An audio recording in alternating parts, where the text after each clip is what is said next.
தேர்தலுக்கு பிந்தைய கருத்து கணிப்புல ஒரே ஒரு நிறுவனம் மட்டும் விஜய் அவர்கள் 120 இடங்கள் வரையும் ஜெயிக்கிறதுக்கு வாய்ப்பு இருக்கு அப்படின்னு ஒரு தகவலை வெளியிட்டிருந்தாங்க. அந்த நிறுவனம் தான் ஆக்சிஸ் மை இந்தியா நிறுவனம். அந்த நிறுவனத்தை தவிர வேற எல்லாருமே விஜய் வந்து ஒரு 10 டு 20 இடங்கள்ல ஜெயிப்பாரு, இல்லை அதுக்கும் குறைவாக ஜெயிப்பாரு அப்படின்னு தகவல்கள் வெளியிட்டு இருக்காங்க. ஆக்சிஸ் மை இந்தியா நிறுவனம் வந்து அந்த கருத்து கணிப்பை எப்படி எடுத்தாங்க அப்படின்னே தெரியல. எனக்கு தெரிஞ்சு இந்த சோசியல் மீடியாவை வச்சு அவங்க வந்து ஒரு முடிவுக்கு வந்திருப்பாங்க அப்படின்னு நினைக்கிறேன். ஏன்னா எல்லாருக்கிட்டேயுமா போய் இவங்க கருத்து கணிப்பு எடுக்கிறாங்க. இன்னும் கொஞ்சம் உற்று கவனித்தோம்னா இவங்க சோசியல் மீடியாவை வச்சு கருத்து கணிப்பு எடுத்தாங்களா, இல்லை இவங்களே கற்பனையாக ஒரு கருத்து கணிப்பு எடுத்து போட்டாங்களான்னு தெரியல.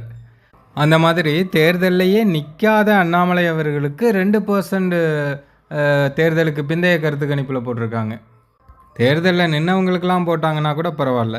ஸ்டாலின் அவர்களுக்கு 35%, விஜய் அவர்களுக்கு 37%, எடப்பாடி பழனிசாமி அவர்களுக்கு 22%, அண்ணாமலை அவர்களுக்கு 2% போட்டிருக்கானுங்க. அண்ணாமலை எங்கடா எலெக்ஷனில் நின்னார் அந்த மாதிரி தான் கேட்கணும் போல். இப்படி போடுறவங்க விஜய்க்கு வந்து 37% அப்படின்னு போட்டு 120 இடங்கள் வரையும் ஜெயிக்க வாய்ப்பு இருக்குது அப்படின்னு போடுறதில்ல ஒன்றும் ஆச்சரியம் இல்லைல்ல. சரி, எதுவாக இருந்தாலும் இன்னொரு 4 நாள் தான். மே 4 தெரிய போகுது. அப்புறம் என்ன, கொஞ்சம் பொறுமையாக இருந்தால் நல்லாயிருக்கும். விஜய் ரசிகர்கள் தயவுசெய்து பொறுமை காருங்கள். எந்த அவசர முடிவும் விபரீத முடிவும் எடுக்க வேண்டாம் அப்படின்னு இந்த நேரத்தில் தாழ்மையாக கேட்டுக்கிறோம்.